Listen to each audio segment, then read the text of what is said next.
দেখুন, প্রদ্যুৎ মানিক্য কিশোর তিনিও একজন দেশের নাগরিক। ABC News HD Live augments the truth. ABC News HD Live augments the truth. তিনি কোন সময় কোন রং ধারণ করবেন এটা তার অধিকার। আমাদের সংবিধান এই অধিকারও দিয়েছে, কাজেই এই অধিকারে আমার হস্তক্ষেপ করার কোনো এখতিয়ার নেই। না, আমি বলছি হ্যাঁ। তাছাড়াও আমাদের দেশে রাজতন্ত্র না থাকলেও আমাদের দেশের মানুষ যেহেতু এই রাজ্যে কয়েক শতক ধরে এই বংশধর রাজন্য শাসন করেছে, মানুষের একটা শ্রদ্ধা ভক্তি, তাদের কোনো কন্ট্রিবিউশন না থাকলেও বাই ডিফল্ট তারা এটা ভোগ করেন। সেই সুবাদে এরকম একটা পরিবারের সদস্য হিসাবে আমরাও সম্মান করি, ব্যক্তি হিসাবে এই সম্মান আমরা কোনো অশ্রদ্ধা আমরা করি না। কিন্তু তিনি যেভাবে রাজনীতির কথা বলে এবং রাজনীতি করি না বলে যেভাবে ত্রিপুরা রাজ্যের মানুষকে বলতে চান আমি রাজনীতি আর করি না বলেই বেশি রাজনীতি করছেন, বলছেন যে না, যে ত্রিপুরা রাজ্যের মধ্যে যা কিছু নষ্ট করেছে রাজনীতিকরা, তাহলে প্রথম তোমার মা বাবা দুজনেই কংগ্রেস দলের সাংসদ ছিলেন, মা মন্ত্রী ছিলেন, তাদের সমালোচনা করো, তাদের ভূমিকাকে তুমি নিন্দা করো। তাদের সময়তে ত্রিপুরা রাজ্যে ট্রাইবেলদের সবচেয়ে বেশি ক্ষতি হয়েছে, অধিকার ক্ষুণ্ণ হয়েছে। আবার তুমি একটা রাজনৈতিক দলের সভাপতি তুমি ছিলে, একটা ইস্যুতে একজন নেতার সাথে মনোমালিন্য হয়ে তুমি পদত্যাগ করলে, এরপরে বলছো তুমি যে রাজনীতি করে কিছু হবে না,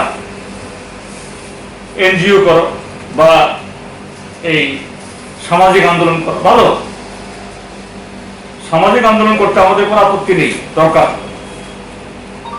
যদি সত্যি সত্যি মনের প্রাণে আন্তরিকভাবে এবং অনেস্টলি যদি সত্যি ত্রিপুরা রাজ্যের যে ত্রিপুরী জনগণের ভাষা সংস্কৃতির বিকাশে রাজবাড়ির একজন সন্তান যদি ভূমিকা গ্রহণ করে, really that will B a big thing. আমি এটা ফ্লাগ করার জন্য বলছি না, এটা রাজবাড়ির ছেলে যদি ককবরক ভাষার বিকাশে, যারা যে রাজবাড়ি ককবরকটাকে ডুবিয়েছে এবং সেই ডুবন্ত ইয়ার অংশ হিসেবে তিনি আজও খুলুঙ্খা কাহাম তমদি বাদে আর 2-4টা ওয়ার্ড বাদে কিছু জানেন না, হিন্দি আর ইংরেজি কিছু বলতে পারেন না। যাই হোক, অন্যভাষী হলেই আমার মাতৃভাষাকে ভালোবাসতে পারেন না কথা না, ভালোবাসেন। আমি এই ক্ষেত্রেতে I am with Pradyot Manikya Kishore. তিনি ককবরকের বিকাশ চান, ককবরক সংস্কৃতির বিকাশ চান, ডেফিনেটলি উই অ্যাপ্রিশিয়েট। কিন্তু আজকে আমাদের ভাষা, আমাদের সংস্কৃতি, আমাদের জমি, আমাদের অর্থনীতি ধ্বংসের জন্য মূলত দায়ী কে? ভারতবর্ষের ভূর্জ রাজনীতি। এবং আজকে নরেন্দ্র মোদীর নেতৃত্বে বিজেপির যে ট্রাইবেল বিরোধী, সংখ্যালঘু বিরোধী যে আজকে এই রাজনীতি, এই যে একটু আগে রাধাচন্দ্র বাবু বললেন one nation, one country, one religion. আরে ভারতবর্ষ কি করে তুমি এটা করবে? এই দেশে 1600 ভাষা আছে, 1600 ল্যাঙ্গুয়েজ আছে এই দেশে, 3000 কালচার আছে এই দেশে। আর তুমি বলছো তার মানে সবাইকে হিন্দি শিখতে হবে? প্রদ্যুৎ মানিক্য কিশোর তো এই সম্পর্কে একটা কথাও বলেন না। তুমি সত্যি যদি ককবরককে ভালোবাসো, ককবরক সংস্কৃতিকে ভালোবাসো, আপনাকে বিজেপি সরকারের এই আদিবাসী নীতির বিরুদ্ধে, আদিবাসী পলিসির বিরুদ্ধে তোমাকে কথা বলতে হবে। তুমি সেই কথা না বলে আমি সামাজিক সংগঠন করে উপরে তুলব, কি করে হয়? তাহলে তো ভারতবর্ষের এই সন্ত সাধুরাই এই দেশের অর্থনীতি পরিবর্তন করত। হিমালয় থেকে সাধুরা নেমে এসে, বা ওই কুম্ভ মেলাতে যে নাঙ্গা সাধুরা, এরাই আমাদের এই দেশ শাসন করা দরকার ছিল। তো তিনি তো সেরকম কথাই বলছেন। কাজে সত্যি সত্যি প্রদ্যুৎ বাবু ত্রিপুরাজ্যের পিছিয়ে পড়া ট্রাইবেলদের ভালো করতে চান, উই অ্যাপ্রিশিয়েট, এবং দুহাত তুলে আমরা সমর্থন জানাবো। কিন্তু আপনি তাহলে যে কারণে আজকে এই দেশের ট্রাইবেলদের দুর্দশা, এই কারণের বিরুদ্ধে কথা বলুন, মুখ খুলুন। তখন বোঝা যাবে যে আপনার যে মনসা, আপনার ওই যে মোদী যে বলে মনকে কি জানি কয়, আপনার মন কি বাত সচ্চা হয়। তাহলে আমরাও বলবো প্রদ্যুৎ মানিক্য কিশোর জিন্দাবাদ, আমরাও বলবো, জিএমপিও বলবো, আমরাও আমাদের জিএমপির ফেসবুক পেজে ওনার একটা ছবি লাগিয়ে রাখবো। আমাদের এই সাংবাদিক সম্মেলনে বলছি, ত্রিপুরাজ্যের আজকে আইন শৃঙ্খলা বলতে কিছু নেই। গোটা যুব সমাজকে নেশাগ্রস্ত বা নেশায় ডুবিয়ে দেওয়ার একটা সংগঠিত উদ্যোগ চলছে। সরকারিভাবে মডেল লাইসেন্স দেদার খোলা হয়েছে। গাঁজা চাষের জন্য অবাধ, আমি নাম বলছি না, কারণ নাম বললে পরে তথ্য প্রমাণ দিয়ে নাম বলবো। একজন মন্ত্রী, প্রভাবশালী মন্ত্রী, তার এলাকাতে এখন তার সাঙ্গ পাঙ্গদের বলছে গাঁজা চাষ করো। রাবার বাগানের জায়গা বেদখল করে সেখানে গাঁজা চাষ করাচ্ছে, আর পুলিশকে বলছে খবরদার এদিকে তাকাবেই না। আমি আরো তথ্য প্রমাণ দিয়ে এই হলেই আপনাদের সামনে এটা একদিন দেব। তো কি হচ্ছে, এই যে নেশা, মদ, তার সাথে আইন শৃঙ্খলাহীনতা। কাজে চন্দুল কেন, চন্দুলের খবর বেরিয়েছে, কত চন্দুল নিবৃতে কালে। যথারীতি এই দর্শনকারী হয়তো লোক দেখানো দু একজন গ্রেপ্তার হবে, কিন্তু কোনো ধরনের প্রসিকিউশন হবে না। কারণ হাত দিলে দেখা যাবে তারা কারা। এটা হয় কোনো পৃষ্ঠা প্রমুখ, অথবা কোনো মন্ডলের সদস্য, অথবা কোনো নেতার ডাইন হাত বা বাম হাত। এই হলো ত্রিপুরাজ্যের আজকের দস্তুর। কাজেই এই ঘটনা সত্যি উদ্বেগজনক। তুমি তুলেছ, সবাইকে জানিয়েছ, আমাদের সতর্ক হওয়া দরকার এবং সবাই মিলে সোচ্চার হওয়া দরকার। এবং এর জন্য দায়ী ত্রিপুরাজ্যের এই বিজেপি আইপিএফটি জোট সরকারের এই 30 মাসের অপশাসন। দর্শন, তারা যতই মিষ্টি কথা বলো, আদিবাসী, তারা বলে জনজাতি, তাদের জন্য কুম্ভীরাশ্রু তারা এই ফেলুক, এরা কখনো এটা করবে না। এটা জাস্ট নির্বাচনের স্টান্ট, ভোট পাওয়ার জন্য। এটাও আরেকটা জুমলা, এবং আগামী দিনগুলোতেও কখনোই এরা করবে না, এটা আমরা নিশ্চিত। কিন্তু অত্যন্ত দুর্ভাগ্যের হইল আইপিএফটি, এই আইপিএফটি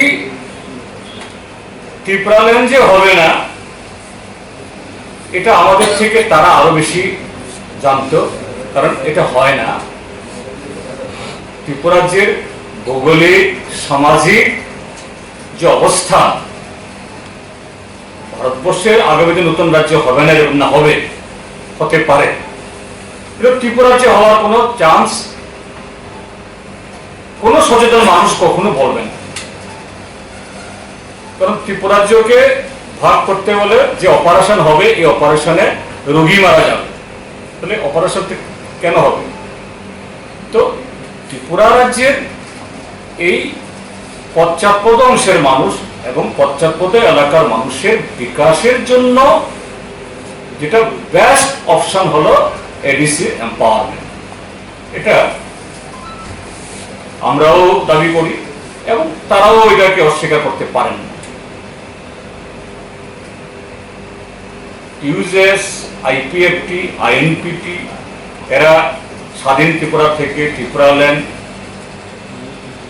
মাঝখানে আবার এই এম্পাওয়ার কমিটি, মোডালিটি কমিটি বহুত শুনিয়েছে, কিন্তু অদ্ভুত এই যে অধিবেশনটা শুরু হলো, আমরা যখন আমাদের দেশের স্বরাষ্ট্রমন্ত্রী এবং এই ইয়েতে পার্লামেন্টারি অ্যাফেয়ার্স মিনিস্টার তার কাছে যখন আমরা ইমেল পাঠাই, আমি কিন্তু ইমেলের কপি মেবার কুমার জমাতিয়া এবং এনসির কাছে পাঠিয়েছি,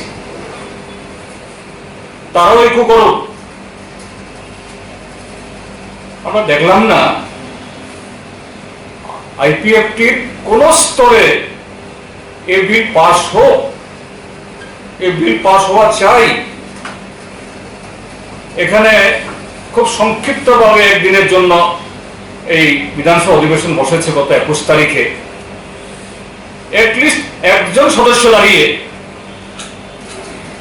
এই বিলটা যেন পাস হয়, বিধানসভা থেকে যেন প্রস্তাব পাঠানো হয়, আমরা দেখি। তো তার মানে এটা কি, যে এই বিল পাস না হওয়ার পেছনে বিজেপি যতটুকু না দায়ী, বিজেপি তো তার নিজের রাজনৈতিক দর্শনের জন্য দায়ী, সেটা করবে না। কিন্তু তার চাইতে আদিবাসীদের বা ইন্ডিজিনাস পিপলদের এই সেন্টিমেন্ট নিয়ে, তার যে ন্যায্য দাবি নিয়ে এই যে তাদের যে রাজনৈতিক খেলা, বিজেপির চাইতেও এই আইপিএফটি বেশি অপরাধ। তারা ত্রিপুরার যে মানুষের কাছে ক্ষমা চান, কেন তাদের এই নিরাপত্তা, কেন তাদের এই মুখ খুলতে তারা পারে না, কেন বাধা, কি তাদের অন্তরায়, এটা ত্রিপুরার যে মানুষের কাছে তারা ব্যাখ্যা করুক, তাদের এই সমর্থক বা সদস্যদের কাছে কি কারণে এই সংবিধানের 125তম বিল, তারপরে 130তম 34তম বিল পাস হয়ে গেছে, আর 25তম 25 জায়গা আটকে আছে। এছাড়া আপনারা দেখছেন রাজ্যে একটা অস্বাভাবিক পরিস্থিতি চলছে, বিশেষ করে এই সময়টার মধ্যে পূজার মৌসুম আসছে। এই সময়টার মধ্যে আমাদের এই 11 দফার মধ্যে কাজ খাতে দাবি আছে, রাস্তাঘাট, পানীয় জল আছে, কিন্তু ইদানিং দেখছি এখানে রাজ্যে একটা সরকার আছে, নির্বাচিত একটা সরকার আছে বলে, দায়িত্বশীল একটা সরকার আছে বলে মনেই হলো না। এরকম ভয়ঙ্কর অবস্থা, ঘন্টার পর ঘন্টা বিদ্যুৎ চলে যাচ্ছে, 6 দিন 7 দিন 8 দিন ধরে। এই যে জগবন্ধু পাড়ায় 8 দিন ধরে বিদ্যুৎ নেই, পানীয় জলের ব্যবস্থা নেই, মানে কেউ সেখানে বলবার জায়গাও মানুষ খুঁজে পাচ্ছে না, আর কাজ করবার লোকও সেখানে থাকছে না। এইরকম ভয়ঙ্কর অবস্থা চলছে। ডাবল ইঞ্জিন চলছে ঠিকই, যে ডাবল ইঞ্জিনে এখন একজন অটো চালাচ্ছে, স্টেরিং ধরতে হচ্ছে, পিছন থেকে মহিলা সহ যাত্রী সহ আপনাকে ঠেলে রাস্তা পারাপার করতে হচ্ছে। এই হচ্ছে ডাবল ইঞ্জিনের নমুনা। আমরা চাইব যে অ্যাটলিস্ট যে সমস্ত রাস্তাগুলো এখনই না করলে না হয়, এই পূজার মৌসুমে পক্ষে রাস্তাঘাটগুলো সারাই ব্যবস্থা করা হোক, পানীয় জলের ব্যবস্থা করা হোক, বিদ্যুৎ যাতে সচল থাকে ব্যবস্থা করা হোক। আমাদের তো বিদ্যুৎ সারপ্লাস, আমরা বাংলাদেশে বিক্রি করছি, নর্থ ইস্টে বিক্রি করছি, আমাদের সারপ্লাস বিদ্যুৎ, কেন 8 দিন 9 দিন সেখানে বিদ্যুৎ থাকবে না, মানুষ বিদ্যুৎ পাবে না? এটা তো হতে পারে না। কাজেই এটা অত্যন্ত জরুরি। এই সময়টার মধ্যে অন্ততপক্ষে এই পুজোর মৌসুমে এটা কোনোভাবেই বাঞ্ছনীয় নয়। তো শখ করে আন্দোলন নামেনি, আমাদের আন্দোলনে নামতে বাধ্য করেছে। কাজেই সেই আন্দোলনে এইরকম ভাবে গণতান্ত্রিক ভাবে এটাকে বাধা দেওয়া এটাকে বন্ধ করার যে প্রচেষ্টা এটা কোনোভাবেই মেনে নেওয়া যায় না। এটা আমরা ধিক্কার জানাই, প্রতিবাদ জানাই, নিন্দা জানাই এবং ভবিষ্যতে যাতে এই ধরনের ঘটনা যাতে না হয় সরকারও দেখো এবং বিজেপিদের কাছেও আমাদের আবেদন থাকবে। এই ধরনের গণতান্ত্রিক একটা বাতাবরণ আমাদের রাজ্যে দীর্ঘকাল ধরেই ছিল।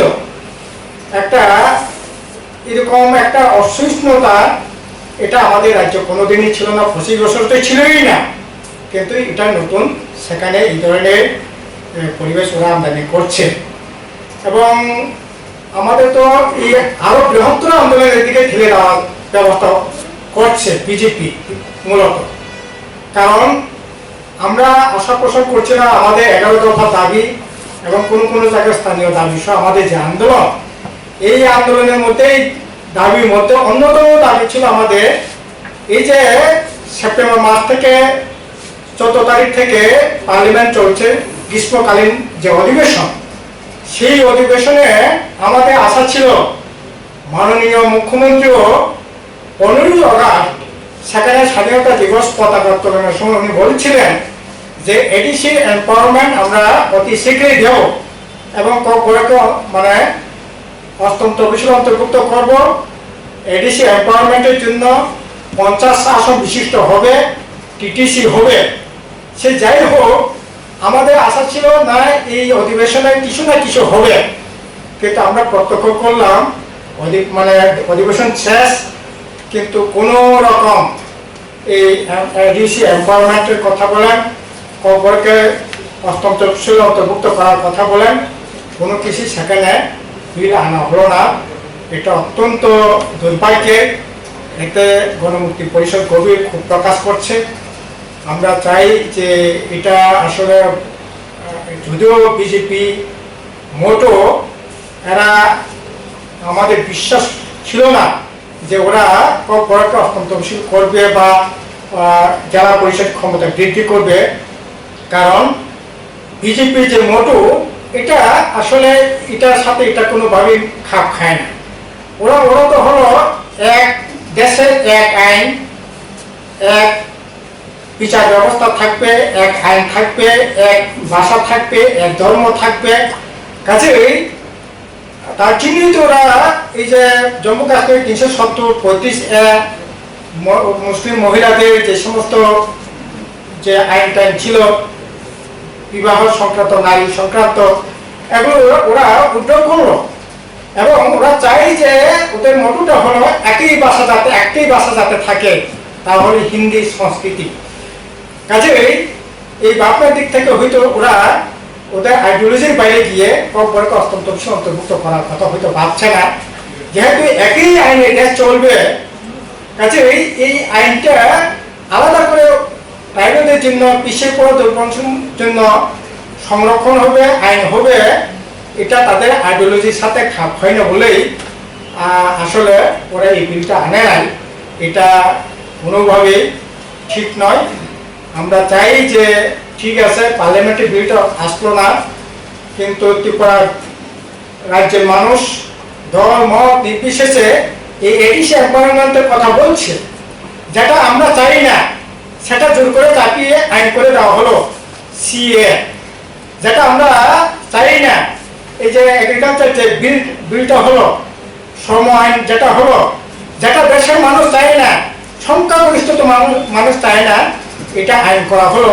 যেটা সংখ্যাগরিষ্ঠ মানুষ চায় এটা এই আইনটা করলো না, বিলটা আনলো না, এটা অত্যন্ত নিন্দনীয়।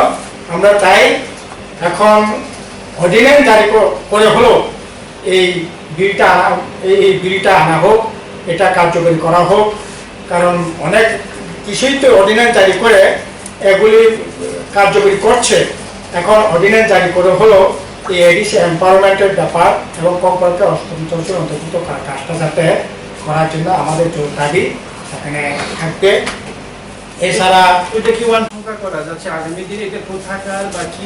আমার এই প্রশ্ন করার জন্য এটাও একটা কারণ উপমুখ্যমন্ত্রী এতদিন পরে বলছেন আইপিএফটি কো হাম মদদ কিয়া, মানে এলএলএফটি কো, আর তিনি যখন এই কথাটা ডিসক্লোজ করছেন তখন ওদিকে অস্ত্র পাওয়া যাচ্ছে।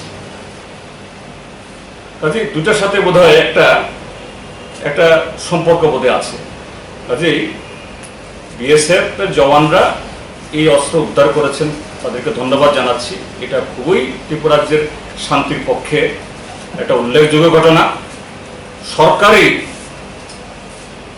সরকার তাদের দায়িত্ব, তাদের গোয়েন্দা আছে, পুলিশ আছে, কেন্দ্রীয় সরকারের সাহায্য নিক। এই অস্ত্র কার? নিশ্চয়ই এটা আগে কেউ মজুত করেছে, ফেলে রেখে গেছে ভয়ে, তা নয়। এটা নতুনই কোনো এরকম মুভমেন্ট সেখানে হবে এবং খুবই উদ্বেগের ব্যাপার। সরকার অতি দ্রুত তদন্ত করে বের করুক এবং কে তার পেছনে এই লোকগুলোকে চিহ্নিত করে এদেরকেও ধরার ব্যবস্থা করুক। ত্রিপুরা যেন আবার সেই সন্ত্রাসবাদে ফিরে না যায়, এটা তারা দেখো। আমি আপনাদেরকে একটা ভিডিও তার আগে শোনাতে চাই, হয়তো বা আপনারা এই ভিডিও অনেকেই দেখেছেন এবং আপনাদের কাছ থেকে পেয়েছি। আমার দুজন এই দুটা চ্যানেলের এই বন্ধু আমাকে হোয়াটসঅ্যাপে পাঠিয়েছেন আমাকে। আমি একটু আপনাদের, হয়তো অনেকে জানে, অনেকে জানে না। कभी हमने देखा सीपीएम, एक बार देखा यूटीएस कांग्रेस, कभी आईपीएफटी में देखा, कुछ नहीं हुआ। आईपीएफटी 2000 साल में एक था एबीसी में, 5 साल में 5 सीईओ, नाचा गाया खाया हो गया। तो हम था बीजेपी में, हमने देखा है, हमने उनको हेल्प किया आईपीएफटी को 2000 में। वो लोगों ने नाचा खाया और भाग गए। এই হলো এখানে কে বলেছেন নিশ্চয় আপনারা চিনেন, আমাদের রাজ্যের মাননীয় উপমুখ্যমন্ত্রী জিষ্ণু কুমার দেববর্মা। বাইরে থেকে নিপাট ভদ্রলোক, আমাদের উপমুখ্যমন্ত্রী নিশ্চয়ই উপমুখ্যমন্ত্রী হিসেবে আমাদের সবারই তার প্রতি শ্রদ্ধা রেখে বলছি। এখানে ওনাকে ধন্যবাদও জানাবো, কারণ আইপিএফটি এটা নাচা গানা খায়া পার্টি এবং 2000 ইংরাজিতে 5 বছরে 5 জন সিএম বদলিয়েছে আর শুধু লুটপাট করেছে, সত্য কথা বলেছে, তাকে ধন্যবাদ জানাবো। এটা নতুন কথা না, এটা সারা ত্রিপুরা রাজ্যের মানুষ আইপিএফটি সম্পর্কে জানে এবং আজকেও এই আইপিএফটির বিন্দুমাত্র তার কোনো পরিবর্তন নেই। আজকে তারা ত্রিপুরা রাজ্যের এই যে নতুন যারা এই রাজ্যটাকে ধ্বংস করছে, লুট করছে, আজকে তাদের বিশ্বস্ত সঙ্গীতা না। ত্রিপুরা রাজ্যের পাহাড়ে অভাব অনটন, ত্রিপুরা রাজ্যের ট্রাইবেলদের যাবতীয় সাংবিধানিক অধিকার খর্বিত হচ্ছে, এদের মুখ থেকে একটা রাও বের হয় না, বের হবেও না, কারণ টোটালি বিক্রি হয়ে গেছে। কিন্তু এখানে জিষ্ণুবাবু, আবারও বলছি ওনাকে সম্মান রেখে, একটা শব্দ, একটা তথ্য তিনি দিয়েছেন, এটা খুবই উদ্বেগের। আমি অন্তত খুবই উদ্বিগ্ন। সেটা কি বলেছেন? ত্রিপুরা রাজ্যে টিএনবি থেকে শুরু করে এনএলএফটি, টাইগার এবং আরো যত উগ্রবাদী হয়েছে, তার সাথে প্রত্যক্ষ এবং পরোক্ষভাবে কংগ্রেস দলের সম্পর্ক ছিল, এটা আমরা সবাই জানি। টিএনবির সাথে আঘাত করে রাজীব গান্ধী কিভাবে 1988-এ প্লট করেছিল, লালথান হাওলার সাথে কিভাবে এই চিঠি লিখেছিলেন এই সুধীররঞ্জন মজুমদার, এই চিঠিগুলো আছে, আপনাদের হাতেও আছে। সুধীররঞ্জন মজুমদার কখনো অস্বীকার করতে পারেননি। এটা অকাট্য মানে প্রমাণিত তথ্য। এবং 1998 ইলেকশন, 2003 ইলেকশন, পাহাড়ে এনএলএফটি সরাসরি প্রচার করত, কংগ্রেস টিউজেসকে ভোট না দিলে হাত কেটে ফেলবো, আঙ্গুল কেটে ফেলবো, প্রকাশ্যে বলতো। এটা টিউজেস কংগ্রেস জোট না, এটা এনএলএফটি কংগ্রেস জোট, কাজে তাদেরকে জেতাতে হবে, বামপন্থীকে হারাতেই হবে। নতুন কথা, কংগ্রেসও এগুলি অস্বীকার করতে পারে না। কিন্তু বিজেপি তারা উগ্রবাদীদের মদত দিত, অন্তত এই অভিযোগগুলি আমাদের ছিল না। অন্য জায়গাতে আছে সাম্প্রদায়িক শক্তিকে মদত দিতে, আর এখানে আজকে जिष्णु बोलছেন 2000 साल में वो लोग एडीसी में आया, हम भी मदद किया, हम भी मदद किया। 2000 इंग्रेजीते যে আইপিএফটি, তখন আজকের মেবার কুমার জমাতিয়া এই দলে ছিলেন না, এনসিও না এনসি ছিল, তখন বাইরে ছিল, উপদেষ্টা ছিল। 2000 ইংরেজিতে যে এডিসি দখল করেছে, যে সেটআপটা টোটালি এনএলএফটি দ্বারা তৈরি করা, একদম এই যে তখন যে সমস্ত লোক এসেছিল নতুন নতুন চেহারা, এই যে কি রিয়ান জানি, কৃপামোহন রিয়া, দেওব্রত কলই, তারপরে বিনয় দেববর্মা, বুধু দেববর্মা, একেবারে টোটাল ত্রিপুরার রাজনীতিতে তাদের চেহারা ছিল না। এগুলো আইপিএফটি স্পন্সর, তাদের ক্যাডার, কেউ তাদেরকে চিনত না, কিন্তু তারা জিতে গেল এনএলএফটির AK-47 এর এই বয় দেখি। আর আজকে দেরিতে হলো, এখন 2000 সাল, 2000 ইংরাজি আর 2020 সাল, 20 বছর পরে আজকে জিষ্ণু দেববর্মা এই যে তথ্য জানালেন, এটা অত্যন্ত উদ্বেগের। যে हम भी मदद किया, तो किसको मदद किया? তখনকার আইপিএফটি তো ছিল এনএলএফটি আইপিএফটি, আর বিজেপি हम जानता है हम भी मदद किया। আমি এখানে বলছি এই কারণে, যেহেতু উপমুখ্যমন্ত্রী জিষ্ণুবাবু এত বড় সাংবিধানিক পদে আছেন, প্লিজ আপনাদের মাধ্যমে বলছি, একটু স্পষ্ট করুন, আপনি কি মুখ ফসকে বলেছেন हम भी मदद किया? যদি মুখ ফসকে বলে থাকেন তো খুব ভালো, আমরা আশ্বস্ত হব, ত্রিপুরা যেমন আশ্বস্ত হবে। আর যদি মুখ ফসকে না বলে থাকেন, তাহলে আপনারাও ত্রিপুরা রাজ্যের মধ্যে এই উগ্রপন্থা সন্ত্রাসবাদ এটার মদতে সঙ্গী ছিলেন, এটাও স্বীকার করে যেন আগামী দিন আর করব না। এই রাজ্যের মধ্যে যে দাঙ্গা লাগানোর সাম্প্রদায়িক যে বিভেদ তৈরি করার যে চেষ্টাগুলো হয়েছে, এগুলি আর হবে না, এটা বলে এটা আশ্বস্ত করুন ত্রিপুরা রাজ্যের মানুষকে। কাজেই আমি আমার তরফ থেকে এই দুটি বিষয় বললাম, এটা খুবই গুরুত্বপূর্ণ মনে করে আজকের রাজনীতিতে, যে একদিকে হলো যেভাবে গণতন্ত্রকে ত্রুটি চেপে ধরার উপযুক্ত চেহারা, বামপন্থীরা জেএমপি কোনো প্রোগ্রাম করলেই বিজেপি সেখানে কোনো একটা প্রোগ্রামের নামে বানচাল করার চেষ্টা করছে। সেদিন 25 তারিখেও শিলাছড়িতে টিওয়াইএফ এর সম্মেলন ছিল, এটাও হলের পারমিশন নিয়ে এখানে গিয়ে বলছে না, করতে দেব না। আর এখন উপমুখ্যমন্ত্রীর থেকে এই বয়ান আমি মনে করি এটা অত্যন্ত গুরুত্বপূর্ণ, এটা তিনি স্পষ্টীকরণ করলে বোধহয় ভালো হবে। এরা গণমুক্তি পরিষদ লোক না, এরা বামফ্রন্ট সমর্থক, তাদেরকে মারল। সেখান থেকে গিয়ে সাতচান বাজারে সেখানে আরো 3 জন ব্যবসায়ীকে মারল।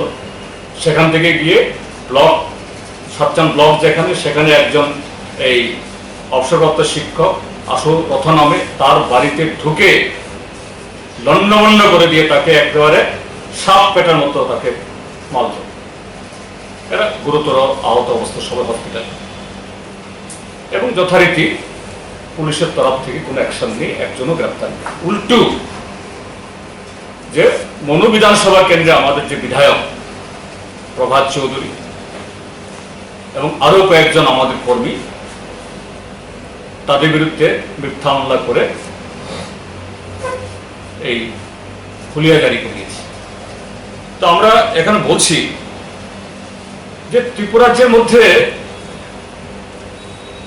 এই যে ব্যক্তি স্বাধীনতা, গণতান্ত্রিক অধিকার হরণ করার যে নতুন কায়দা আগেও ছিল, যা শুরু হয়েছে, এই সরকার এটা বন্ধ করবে কি করবে না? পুলিশ যারা অপরাধী, যারা লাগাতার এরকম করে যাচ্ছে, তাদের বিরুদ্ধে ব্যবস্থা গ্রহণ করবে কি করবে না? আমরা গণমুক্তি পরিষদ তরফ থেকে এটা বলতে চাই, শুধু গণমুক্তি পরিষদ তরফ থেকে না, ত্রিপুরাজ্যের সমস্ত অংশের নাগরিকের পক্ষ থেকে। তার মধ্যে আপনারা যারা মিডিয়ার লোক আছেন, আপনারাও আছেন, আজকে আপনারাও আক্রান্ত। এই অরাজক পরিস্থিতি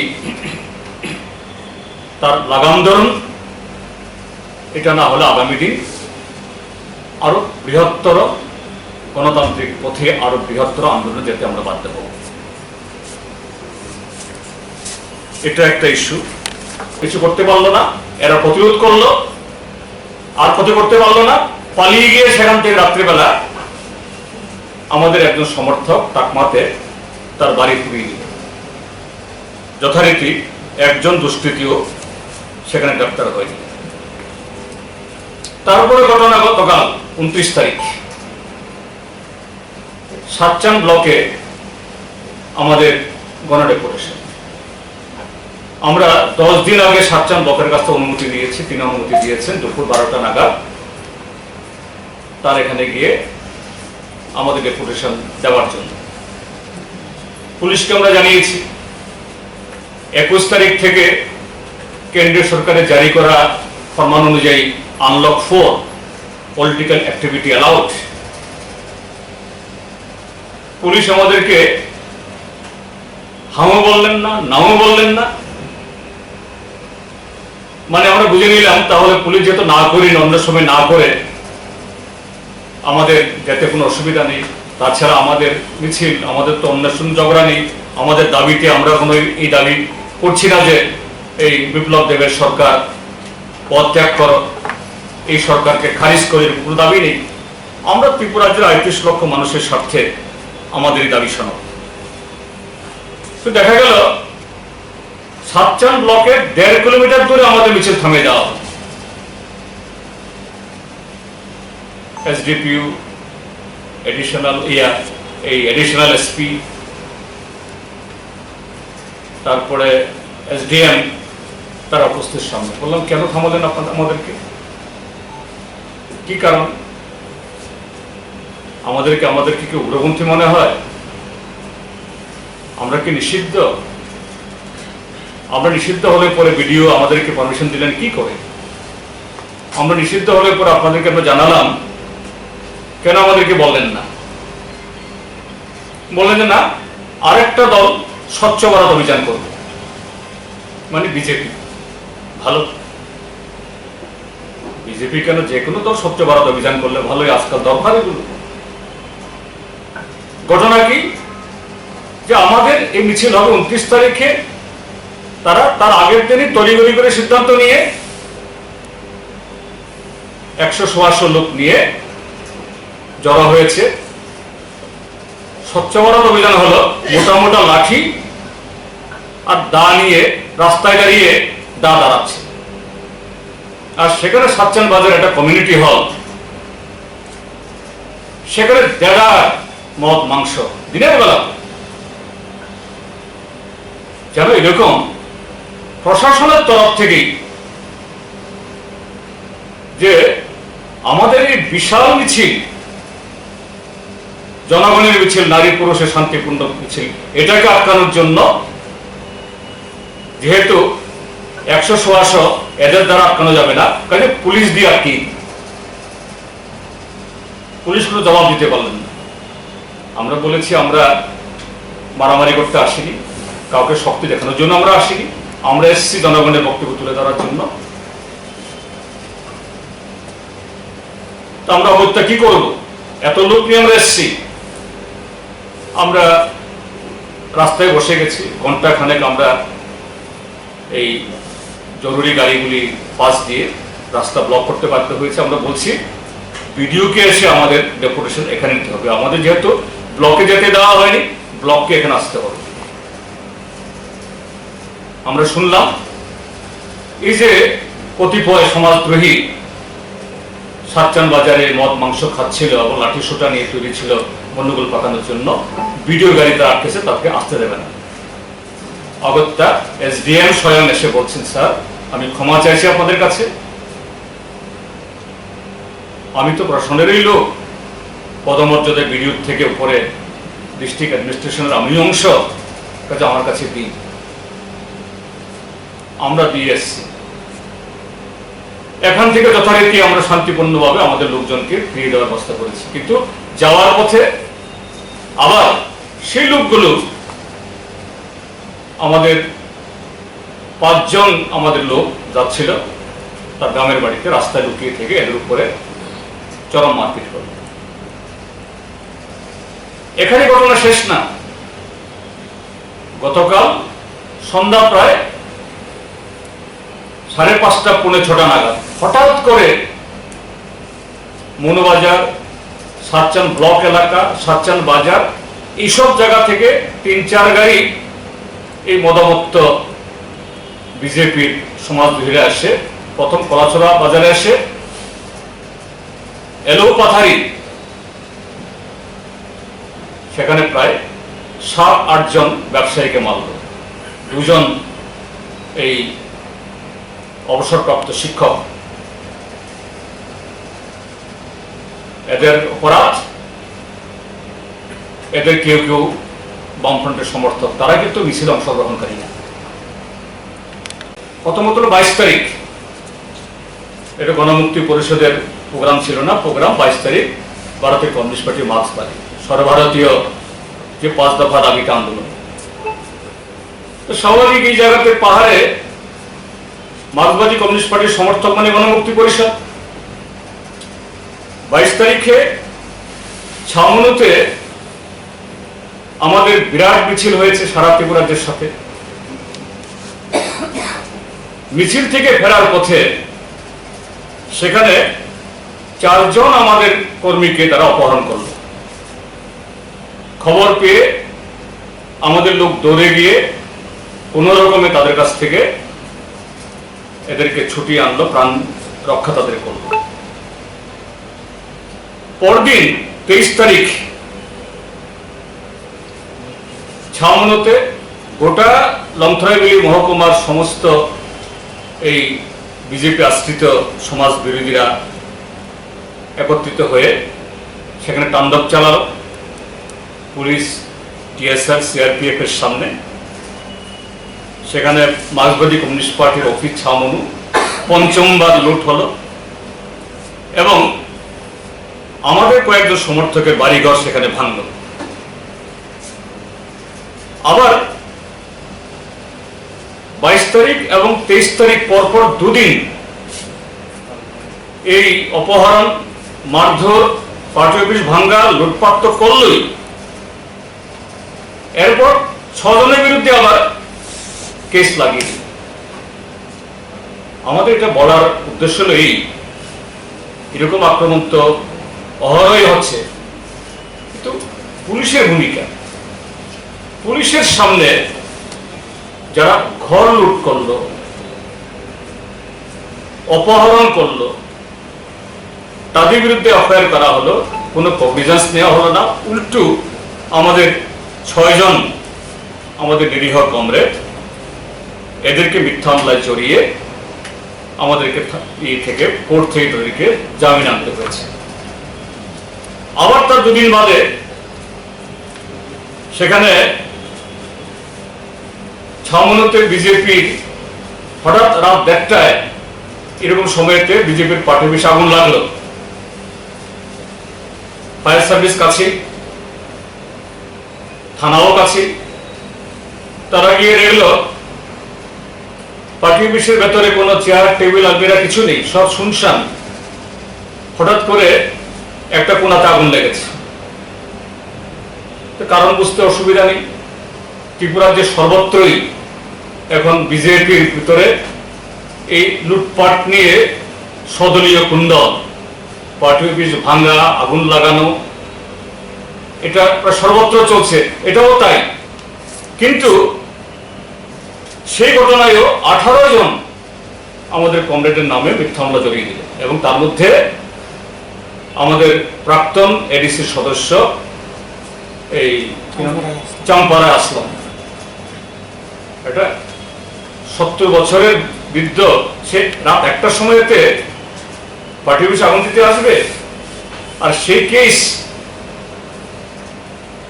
এটা থানা থেকে কগনিজেন্সে নেবে।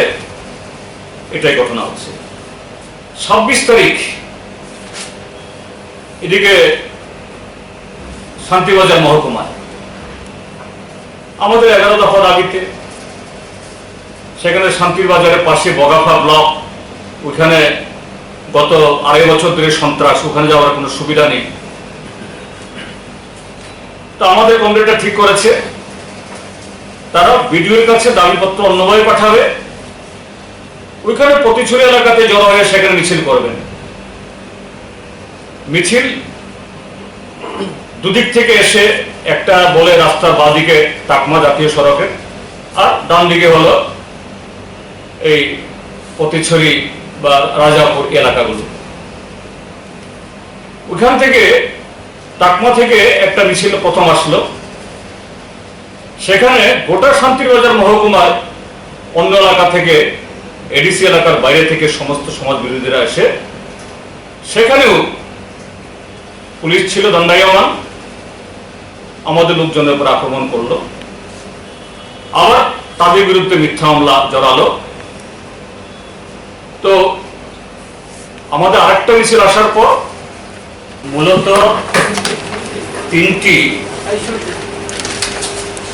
খুবই রাজ্যে যে চলমান যে ঘটনাবলী, 3টি ইস্যু নিয়ে বলার জন্য আমরা আজকে এখানে এসেছি।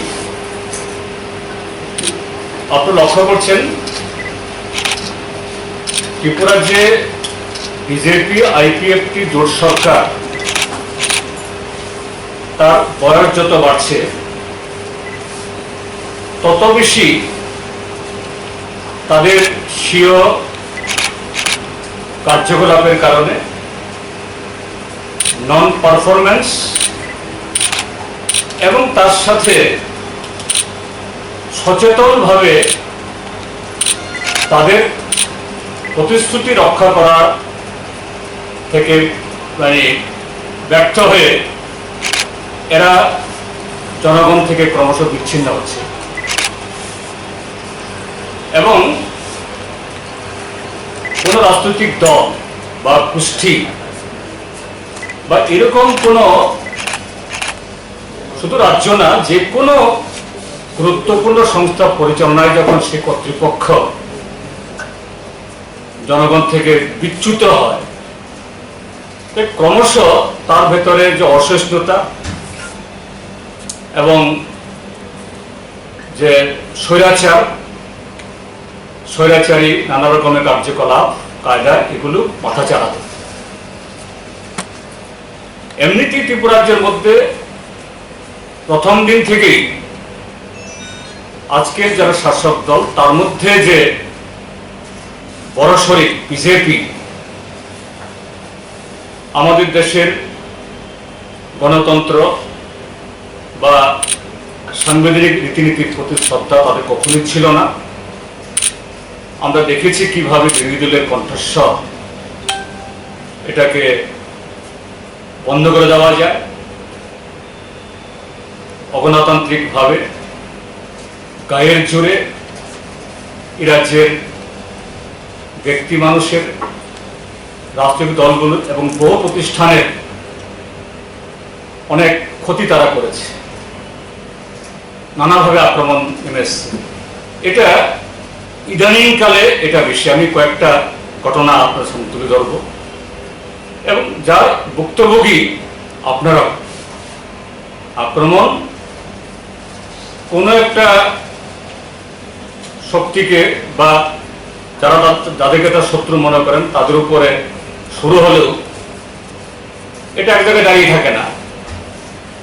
এখন আপনার মিডিয়ার যারা অংশের মানুষ, কি চ্যানেলের কি এই প্রিন্ট মিডিয়ার, এখন কেউ সুরক্ষিত না, প্রায় প্রতিদিনই আক্রান্ত হচ্ছে।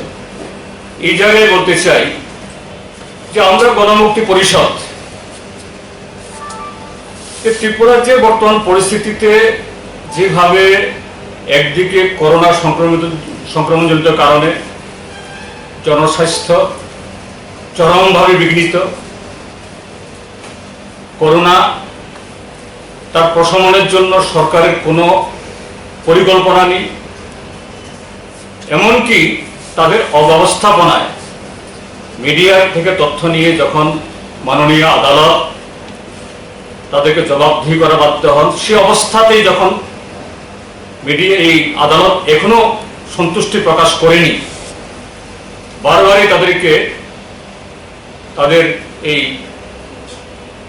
ব্যবস্থা বা উদ্যোগ এটাকে শুধরানোর কথা বলছেন, সেই জায়গায় দাঁড়িয়ে যে বাইরে থেকে আসা যাত্রী যাদের কারণে আজকে ত্রিপুরা যে করোনা সংক্রমণ হয়েছে, এখন তাদের পরীক্ষা নিরীক্ষা করা এটা বাধ্যতামূলক না, এটা করেছে, অর্থাৎ আরো ভয়ঙ্কর জায়গা ঠেলে দিচ্ছে। কি ধরনের অযাচিত এবং অ্যাডামান্সি হতে পারে?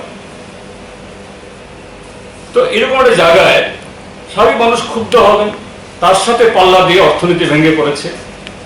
আমরা গণমুক্তি পরিষদ এই জনস্বাস্থ্য এটাকে রক্ষা, তার সাথে যে অভাব অনটন শুরু হয়েছে এবং তার মাত্রা স্বাভাবিকভাবেই পাহাড়ে সমতলের তুলনায় অনেক বেশি। তো এই জায়গায় এই ঘোষণা 11 দফা দাবিতে আমরা দেওয়ার পরে আমরা দেখছি কিভাবে আমাদের এই কর্মসূচিগুলোকে বানচাল করা যায়। আমি শুধু এই গত কয়েকদিনে কয়েকটা